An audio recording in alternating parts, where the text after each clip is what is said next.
ඔන්න එහෙනම් මේ අද අපි එක දිගටම වැඩ කරගෙන යන වෙලාවක දැන් රෑ මම හිතන්නේ එකට විතර ඇති. කමන්නේ දැන් අපි මේ හදිස්සිය වැඩ ටිකක් යන ගමන් දැන් අපි කරන්න ඕනේ ටී-ෂර්ට් එකක් print කරන්න. ඉතින් ඒක මම හිතුවා මේ වෙලාවේ ඔයාලට පොඩ්ඩක් මුලින් ඉඳලම පැහැදිලි කරගෙන මේ වැඩේ කරන එක හොඳයි කියලා. දැන් ටී-ෂර්ට් එකක් print කරන්න යද්දී ප්‍රධාන ක්‍රම දෙකක් තියෙනවානේ. එකක් තමයි table system එක අනිත් තමයි board system එක. දැන් මම ඔයාලට පෙන්නන්න යන්නේ board system එක. මොකද board system එකෙන් print කරන එකට හේතුව තමයි ගොඩක් අයට තියෙන ඉඩ පහසුකම් සහ එයාට තියෙන ගෙවල් වල තියෙන පහසුකම් එක්ක සහ අඩු වියදමකින් මේක කරනවා නම් ඔයාලට කරන්න පුළුවන් හොඳම ක්‍රමය තමයි board system එක. හරිද? ඉතින් board system එකේදී කොහොමද කරන්න කියලා අපි බලමු. ඉස්සෙල්ලාම ඔයාලට මෙන්න මේ වගේ පොඩි මේසයක් තිබ්බනම් ඇති ලොකු මේස ඕනේ මෙන්න මේ විදිහේ පොඩි මේසයක්. හරි? මේක ලෙවල් එකට තියෙන්න ඕනේ. එතකොට මේකට MDF හරි විශේෂ මොඩල් plywood වගේ මේ විදිහේ ලෑල්ලක් දාගෙන මේසෙ හදලා තියෙනවා නම් ඉතින් මේකේ මේ උඩත් ලෙවල් එකට මෙහෙම තියෙන්න ඕනේ.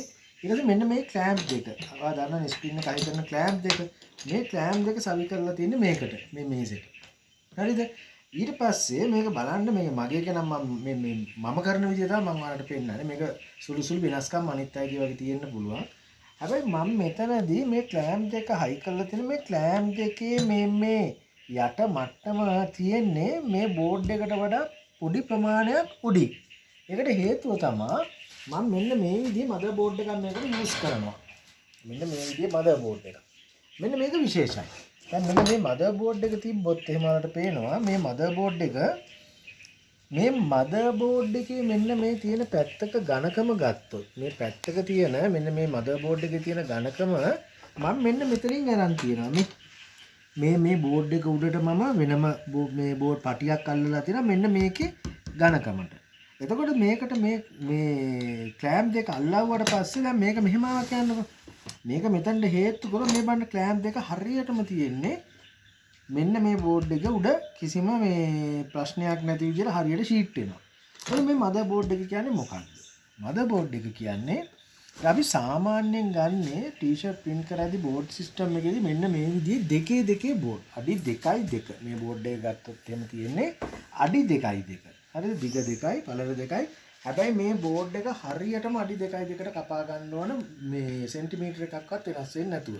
ඉතින් මේකට මම අරන් තියෙනවා අපි දන්න සාමාන්‍ය විවහාරය අපි කියන්නේ මේකට මොනවාද මේ වැනිස්ටා බෝඩ් කියලා.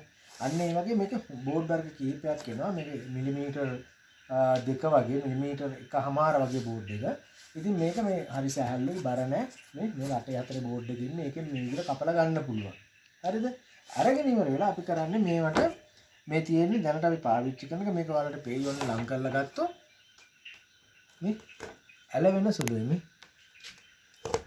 ඇලවෙනවනේ මේ යන්තම් ඇලවෙන සුළු ගතියක් තියෙන එකට හේතුව තමයි මේ බෝඩ් හැම එකක්ම අපි ටේබල් ග්ලූ කියන විශේෂ ගම් වර්ගයක් තියෙනවා අපි රෙදි මුද්‍රණයේදී යොදා ගන්න ඒ ගම් තවරලා තියෙන්නේ මේකේ සම්පූර්ණයෙන්ම ලොකුවට බ්‍රෂ් වලින් ගන්න ස්ක්‍රීන් එකක් තියලා ස්ක්‍රීන් එකෙන් තමයි අපිට print කරන්නේ එහෙම නැත්නම් ඔයාලට පුළුවන් ටේබල් ග්ලූ දාලා නිකන් ස්කූජියකින් යන්තම් වදින්න මේක ඇදලා ගත්තා නම් වැඩි හරි අයින් කරගන්න හැබැයි මේකේ යටපැත්තේ ගාවන්න එපා මොකද බෝඩ් එක උඩට දාද්දි ඇලවෙන්න ඉඩ තියෙන නිසා ඊට පස්සේ මේක වේලා ගත්තට පස්සේ මේ විදිහට මේක සාමාන්‍ය අපිට සෑහෙන print ප්‍රමාණයක් ගන්නකම් මේකේ තමයි අපි ටී-ෂර්ට් එක අලවන්නේ පළුව අලවලා තමයි print කරන්නේ හරිද? එතකොට ඒකට තමයි මෙන්න මේ බෝඩ් ගන්න. මේක ගම් කරලා තියෙන්නේ මේ විදිහේ බෝඩ් සාමාන්‍යයෙන් කීපයක් තියා ගන්න ඕන වැඩක් කරද්දී ඒක 1 color 2 color කරද්දී ටී-ෂර්ට් වලට විශේෂයෙන්ම මේ වගේ බෝඩ් ඕනේ. මේකේ ඔයාලට පුළුවන් සාරි වලත් යම්කිසි කොටසක් print කරද්දී මේක අලවලා print කරන්න. ඉතින් දැන් හරි අපි ආපහු යන් මුලට. ඒකද මෙන්න මේ මදර් බෝඩ් එක අපි හදලා තියෙන්නේ මෙන්න මේ බෝඩ් එක මෙහෙම තියන්න පුළුවන් විදිහට මේ බෝඩ් එක මෙන්න මෙතන මේ අංශක 90ට හරියටම ගහලා තියෙනවා මෙතන අපි තව පින් එකක් ඒ පින් එකට මෙන්න මෙහෙමයි මෙතනින් හෙලවෙන්නේ නැතුව මෙතන දාලා ඔන්නම තියාගන්න පුළුවන්. හරි? ඒතකොට අනිවාර්යෙන් මේ බෝඩ් එකට වඩා මේ මදර් බෝඩ් එකේ යට බෝඩ් එක ලොකු වෙන්න ඕනේ. හරි? එතකොට මේකේ විශේෂත්වය තමයි අපි මේක හදලා තියෙන්නේ දැන් මෙන්න මේ විදිහට හිතන්නකො. මේක හැම බෝඩ් එකකටම ඕනේ එක බෝඩ් එකක් හදාගත්තොත් ඇති මෙන්න මේ ආකාරයට. දැන් මේක පේනවාද ඔයාලට මැදින් රේඛාවක් තියෙනවා. මේක අපි ගහලා තියෙන්නේ මේක තියෙන්නේ සෙන්ටිමීටර 61යි. එහෙම නැත්නම් ඇඟල් වලින් ගත්තොත් 24යි. 24 12 වෙන්න හරි මැද 12නේ. 12ට අපි මෙහෙම ඉරක් ඇඳලා තියෙනවා. හරිද? ඉර ඇඳලා ඉවර වෙලා අපි ඔයාලට පේනද මේ මදර්බෝඩ් එකේ හරි මැද අපි ලකුණු කරලා තියෙන්නේ මෙන්න මෙතන. කොනේ ඉඳලා මෙතනට 12යි මෙතනලා මෙහෙට 12ක් තියෙන තමයි කියන්නේ. කොනේ මේ මෙතන තියෙන මේ මුල්ලේ ඉඳලා හරියට 12ක්. එතකොට මේක මෙහෙම තිබ්බහම මේ ඉරි දෙකම.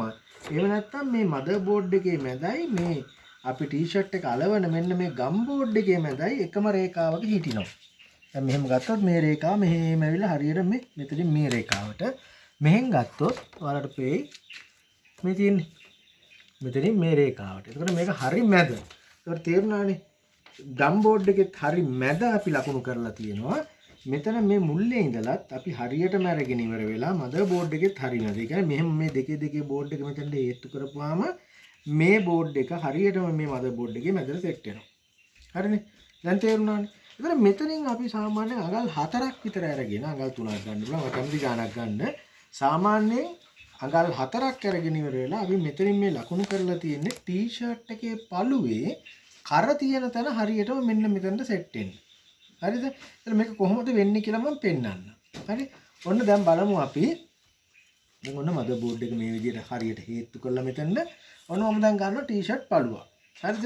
ඔන්න බලා ගන්න දැන් ටී-ෂර්ට් පළුව කොහොමද මේකේ අලවන්නේ කියලා.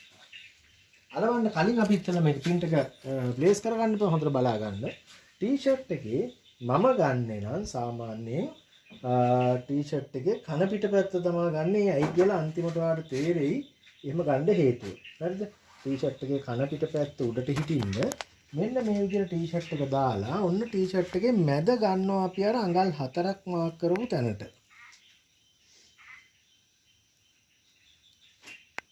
පේනවද? මෙන්න මෙතන තමයි අඟල් 4 මාක් එක තියෙන. ඔන්න එතනම ටී-ෂර්ට් එක ගත්තා. දැන් මම මේ අරන් තියෙන ටී-ෂර්ට් එකේ හරි මැද නැමුම් පාරේ අරන් තියෙන. හරි මැද. හරිද? ඊට පස්සේ මේක මම දෙපැත්තට දානවා. දැන් මේ ටී-ෂර්ට් එක ගත්තොත් එහම ඔයාලට පේනවා මේ ටී-ෂර්ට් එක හරියටම දෙකට බෙදලා තියෙනවා මෙන්න මේ ඉරේ. හරි? එතකොට මෙතන හරියට බැලුවොත් මෙතන මුල්ලට තියෙනවා මෙතනත් මෙතනට හේත් වෙලා තියෙනවා. දැන් මෙහෙම තියෙනවා. ඊට පස්සේ අපි print එක ගද්දි සාමාන්‍යයෙන් print එකක් එන්නේ මෙන්න මේ කර මට්ටමේ ඉඳලා අපි අඟල් 3ක් 15 ඉඳලා තමයි print එකක් ගන්නෙ. හරිද? කර මට්ටමේ ඉඳලා සාමාන්‍යයෙන් අඟල් 3ක් විතර පල්ලෙහින් තමයි ගන්නෙ. එතකොට දැන් අපේ ආර්ට් එක එක අපි මේකට රීප්ලේස් කරොත් ඔයාලට පේනවා ඇති මෙන්න මේක තමයි print කරන්න යන්නේ එක. හරිද? ඒතර මේකේ තියෙනවා පේනවාද මේ හරි මැද ආර්ට් එකේ හරි මැද ක්‍රොස් මාක් දෙකක්. මේ තියෙන්නේ. ඒතර මේ ක්‍රොස් මාක් දෙක හරි මැදට ගෙන්න නම් අපි කරන්නේ මෙතන ඉස්සෙල්ලා මෙතන ඉඳලා මෙතනට අපි මැන ගන්න ඕනේ අඟල් 3ක්. හරිද? එතන ඉඳලා print එක එන්නේ. ඒක ඔන්න බලා ගන්න. දැන් මම මේකෙන් මම වනිනවා අඟල් 3ක්. මෙන්න මෙතන ඉඳලා අඟල් 3ක් කියන්නේ හරියටම මම තියලා තියෙනවා මෙතන අඟල් 3කට. මෙන්න අඟල් 3යි. හරිද? ඊට පස්සේ මේ රූල හරියටම අපි තියනවා මේ මැද ඉරට. තියලා මේ පැත්තෙන් අපි ටී-ෂර්ට් එක පොඩ්ඩක් උස්සලා බලනවා මෙතනත් මැද ඉර තියෙනවානේ. මෙන්න මේ රූල මෙතනයි මෙතන මැද ඉරයි අතර තියෙනවා. ඒක දැන් හරි කෙලින් තියෙන්නේ. ඊට පස්සේ මේ ක්‍රොස් මාක් එක තියෙන හරි මැදනේ ඒකේ උස අතර තියෙන මාක් එකේ උස අතර තියෙන ඉර හරියටම තියෙනවා රූලට. මේ පැත්තෙත් බලන්න හොඳට බලා ගන්න. මේ පැත්තේ මෙන්න මෙතන තියෙන එක අපි හරියටම ගේනවා රූලේ මට්ටමට. ඔන්න ඔහොම. දැන් එතකොට මෙතන ඉඳලා අඟල් 3ක් තිබ්බා. එතනින් පල්ලෙහාට print එක එන්නේ.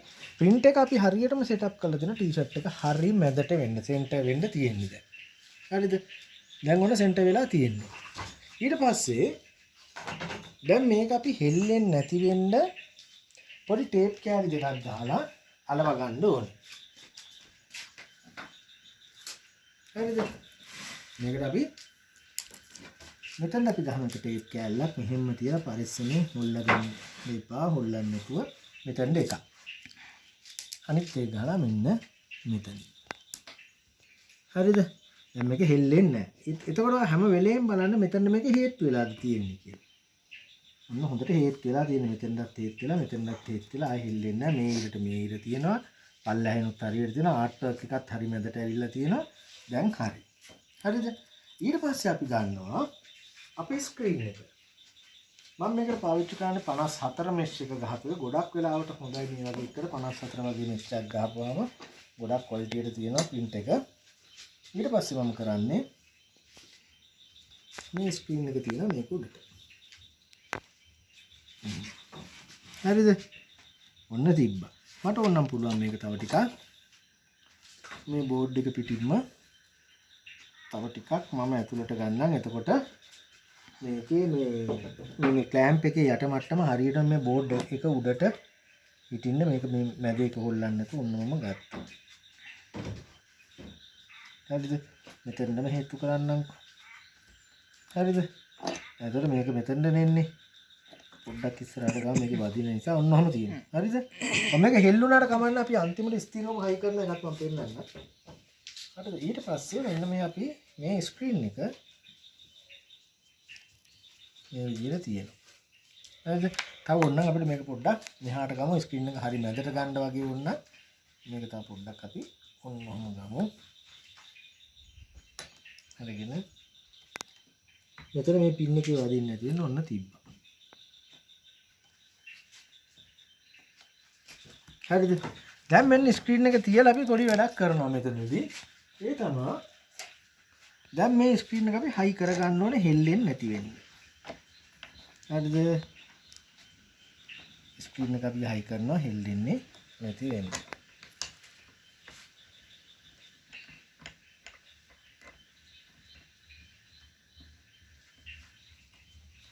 හරිද? මේ විදිහට තද කරගෙන මේ ක්ලෑම්ප් එක දැන් මෙන්න මේකේ තියෙන මේ මැද තියෙනවා නේද මෙතන සෙන්ටර් මාක් එක මේ ට්‍රේසින් එකේ උඩ අපි දාපු ක්‍රොස් මාක් දෙක මේ දෙක ස්ක්‍රීන් එක උඩ අපි හරියටම මාක් කරනවා මෙන්න මේ විදිහට.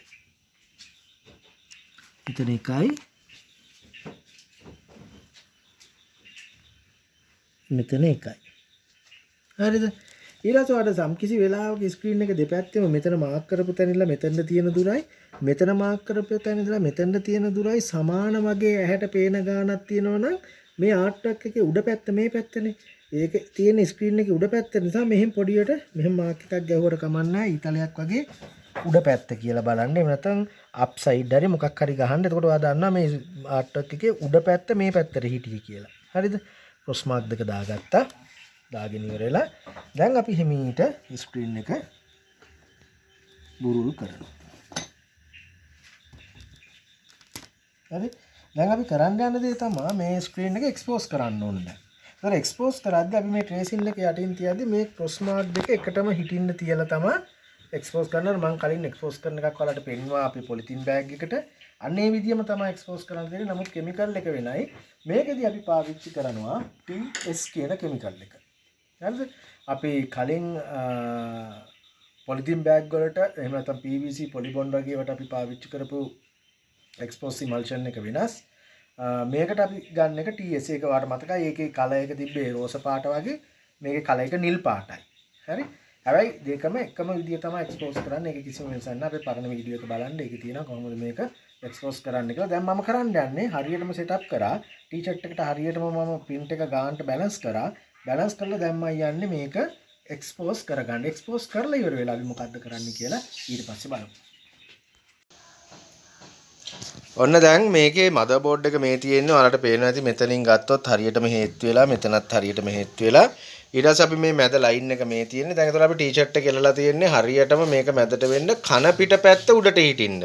ටී-ෂර්ට් එකේ කන පිට පැත්ත තමයි උඩට හිටින්න තියෙන්නේ. ඊට පස්සේ අර ගම් බෝඩ් එකේ ගම් තියෙන පැත්ත අපි ඔන්න මෙන්න මේ විදියට මේක උඩ තියන්න ඕන. හරියටම මේ මෙතනම සෙට් වෙන්න. ඔන්න තිබ්බා. දැන් ගම් තියෙන පැත්ත ඇතුළට තියෙන්නේ. දැන් ඇතුළේ අපි එලලා තියෙන්නේ ටී-ෂර්ට් එකේ කන පිට උඩට. ඊට පස්සේ මෙන්න මේ විදියට රබර් මිටියකින් හරි අතින් නිකන් ගැහුවත් කමක් නැහැ. පොඩියට තට්ටු හයියෙන් ගහන්න එපා. සාමාන්‍ය විදියට අපි තට්ටු කරන්නේ. මෙහෙම තට්ටු කරද්දි මේකේ තියෙන ගම් එකට ටී-ෂර්ට් එකේ අර කන පිට පැත්ත ඇලවෙනවා. හරි දැන් ඔන්න බලා ගන්න පුළුවන් ගද්දී මෙන්න දැන් ඇලවිලා තියෙන්නේ. හරි දැන් මේ උඩට තියෙන්නේ හොඳ පිට පැත්ත. දැන් කන පිට පැත්ත ඇලවුණා. හොඳ පිට පැත්ත මේ print කරන පැත්ත තමයි තියෙන්නේ. හරිද? ඊට පස්සේ ඒවා අපි ගොඩ කර ගන්නවා මෙන්න මේ විදිහට තියාගන්න. තියාගෙන ඉවරලා ඊළඟට අපි print එක ගහද්දි බලමු. තව එකක් අපි ගහන විදිය බලමු. මේ තියෙන මදර් බෝඩ් එක. මදර් බෝඩ් එක හැම වෙලේම මෙතන චෙක් කරගන්න හරියටම මෙතනට හරියටම තියෙනවද කියලා. ඊට පස්සේ මෙන්න මේ විදිහට තියලා මෙතන අපි අඟල් 4ක් මාක් කරලා තියෙන ටී-ෂර්ට් එකේ කර එනතන අන්න එතන තියලා මේකේ කන පිට පැත්ත උඩට තියන්නේ ටී-ෂර්ට් එකේ. හරි මම හිතනවා ඔයාලට මේක පැහැදිලි කියලා හොඳටම මේ කන පිට පැත්ත උඩට තියන්නේ. ඊට පස්සේ ගම් බෝඩ් එක අරගෙන ඒකේ ගම් තියෙන පැත්ත යටට තියලා ඒකත් හරියටම මෙන්න මෙතන අපි හදලා තියෙන මේ පින් එකටම තියලා ඉවර වෙලා හරි එතකොට හරියටම ටී-ෂර්ට් එක මේකේ මැදටම තමයි සෙට් වෙන්නේ දෙකේ බෝඩ් එක නිසා. දැන් අපි මැද මාක් කරලානේ තියෙන්නේ. මෙන්න මේ විදිහට මේවා කරාවන් පස්සේ මේකේ ගම් එකට ඇලවෙනවා ටී-ෂර්ට් එක. ටී-ෂර්ට් එකට කිසිම හානියක් වෙන්නේ නැහැ. අපි මෙහෙම කරන්න හේතුව තමයි ටී-ෂර්ට් එක කලර් කිහිපයක් එහෙම නැත්නම් එකම කලර් එක 3-4 පාරක් print කරද්දී එකම තැනට තියාගන්න ඕන වෙන හින්දා තමයි මෙන්න මේක මේ පාවිච්චි කරන්නේ. මේක තමයි බෝඩ් සිස්ටම් එකේදී කරන්නේ. ඊට පස්සේ අපි ගොඩ කරගෙන අන්තිමට අපි තව ටිකකින් බලමු අපි print එක කරන්නේ කොහොමද කියලා. print එකත් අපි ගහන්නම ප්ලේස් කරගෙන තියෙන්නේ මේ තියෙන අපේ ටී-ෂර්ට් එක. මේ විදිහේ ටී-ෂර්ට් එක ගහන්න කලින් මේ සිංගල් ජර්සි ටී-ෂර්ට් ගහද්දී එක දෙයක් තියෙනවා. එකක් තමයි මේ ටී-ෂර්ට් එකේ අපි print කරන පැත්තේ තියෙන නූල් ස්ක්‍රීන් එකට ඇලවෙන්න බලනවා. print කරගෙන යද්දි ටිකක් ඇලවෙන ගතියක් තියෙනවා. ඒක එකක්. අනිත් එක තමයි තද පාට එක්ක අපි ලා පාටක් ගහද්දී අපි ලා පාට අපි මේ සුදු පාටනේ print කරන්නේ. සුදු පාට ඇතුලෙන් නැවත මේ රෙද්දේ තියෙන කලර් එක උඩට ඉස්මතු වෙන වෙලාවල් තියෙනවා. අන්න ඒ වගේ වෙලා ඒ දෙක හින්දා එකක් තමයි print කරද්දී ස්ක්‍රීන් එකට නූල් ඇලවෙනවා වගේ වෙනවා. අනිත් එක තමයි මේකේ තියෙන කලර් එක උඩට එනවා. මේ දෙක මගහරව ගන්න කරන ක්‍රමයක් තමයි ඔයා දන්නවා RBC එක. එහෙම නැත්නම් රබර් බේස් ක්ලියර් එක තියෙනවනේ. ඒක කිසිම පාටක් නැහැනේ ක්ලියර් එකේ මේ. දැන් මෙන්න මේ ක්ලියර් එකෙන් එක ෂොට් එකක් ගහලා වේලගෙන තමයි අපි ඊට පස්සේ වයිට් එක ගහන්නේ. එතකොට එකක් තමයි මේකේ බේස්මන්ට් එක විදියට ක්ලියර් එක වැඩ කරනවා. එකක් තමයි එකෙන් ආය නැවත සුදු පාට print කරද්දී උඩට එන්නේ නැහැ බූල් ගතිය. අනිත් එක තමයි මේක උඩ හොඳට සුදු පාට print එකේ හිටිනවා. මේක උරා ගැනීමක් සිද්ධ වෙන්නේ නැහැ රෙද්දට. ඒතකොට රෙද්දේ කලර් එක උඩට එන්නේ නැහැ. ඒක නිසා අපි ඉස්සෙල්ලම කරන්නේ RBC අරගෙන කවලම් කරලා ක්ලියර් එක නිකම්ම ක්ලියර් එක මොනවත් දාන්න නැතුව කලර් එකක් ඕනේ නැහැ. මෙහෙම දාන්න. දාලා ඉවර වෙලා අපි print එකක් ගහනවා. ඒ විදිහට අපි කැලි ටික ඔක්කොම ගහලා ඉස්සෙල්ලා එකක් කෝඩ් එකක් බේස් කෝඩ් එකක් ගහලා ඉවර වෙලා අපි ඒක මේ වියලුණාට පස්සේ හොඳට අපි ඊට පස්සේ පටන් ගමු සුදු පාට ගන්න. මේක අපි දැන් මෙන්න මේ විදිහට තමයි ගහන්නේ. මෙහෙම තිබ්බා.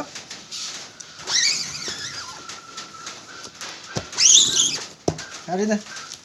දැන් බලන්න මේක මොනවද තේරෙන්නේ තියෙනවද කියලා.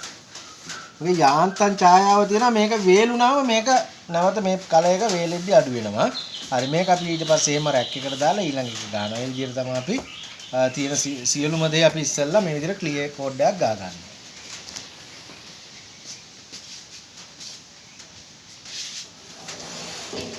අනිත් එක තියන්න මෙතන. හරියටම මේක තියන්න ඕන තියද්දී අර ඉස්සෙල්ලා අපි කිව්ව විදිහටම ගලවන්න එපා. මෙන්න මෙහෙම හරියටම පින් එකට තියන්න. ඒක නිතරම බලන්න ඒක.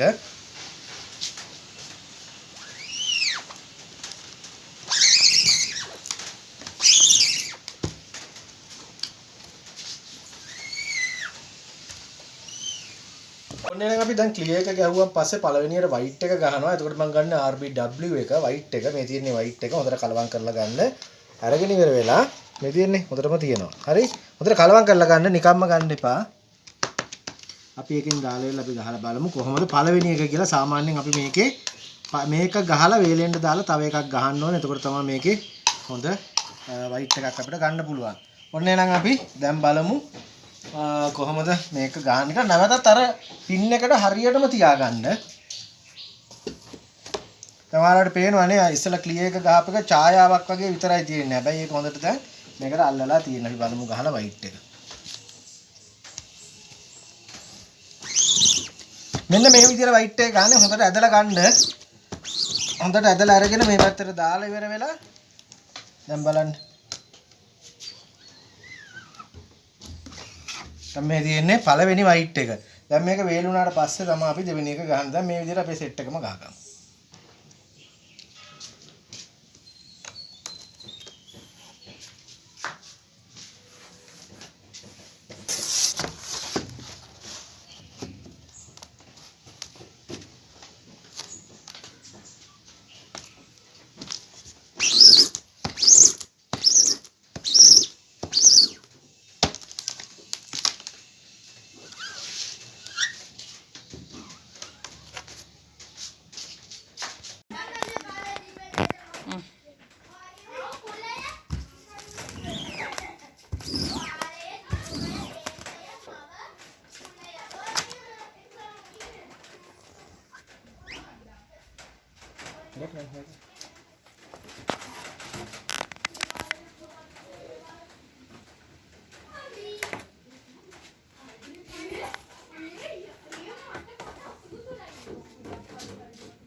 ඕකත් එක්ක ඔහොම පෑන් කරන්න මේවට. අර වේලෙන්ද දාලා තියෙනවා.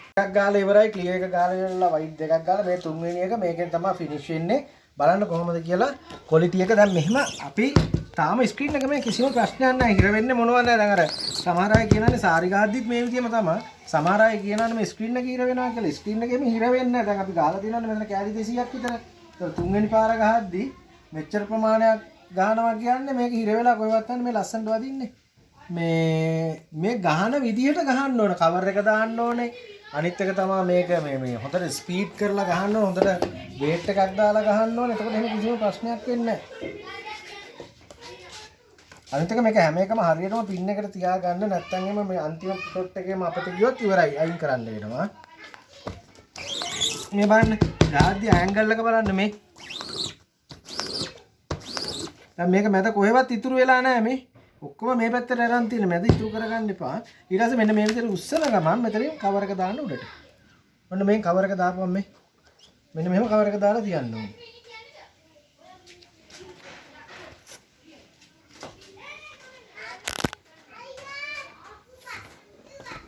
ඔයාලා ගහද්දී මේ හොඳට බලන්න මේ වීඩියෝ එක හොඳටම බලලා ඉවරලා වැඩේ කරන්න. තියෙන විශේෂම දේ තමයි මෙන්න මේක තියාගන්න එක. හරියටම හැම එකම දැන් මේක අපි තුන්වෙනි පාරනේ ගහන්නේ මේ තුන්වෙනි පාරනේ හතරවෙනි පාර මොකද අපි ක්ලියර් කුත් ගහුවානේ. ඒකෝට මේක කිසිම ප්‍රශ්නයක් නැහැ. එකම පින් එකට වැදිලා තියෙනවා ගානට.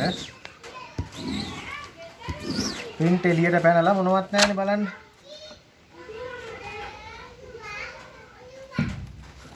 හොඳ කවරේජ් එකක් තියෙනවා. හොඳටම තියෙනවා කවරේජ් එක. මොකද ඔය ක්වොලිටිය තියෙන්න ඕන ටී-ෂර්ට් එකක් ගැව්වොත් වයිට් එකෙන්. එහෙම නැත්නම් සාරියක් වා print කරොත් එහෙම මේකේ වයිට් එක මේ ගන්න මම දැකලා දෙනවා සාරි කරන අයගේ සාරි වල මේ වයිට් එක අඩුයි ගොඩක් අයගේ රෙඩ් පාට මතු වෙනවා. හරිද? නමුත් මේ විදියට හොඳට කරනවා නම් ඔයාලට ලස්සන සාරියක් දෙන්න පුළුවන්.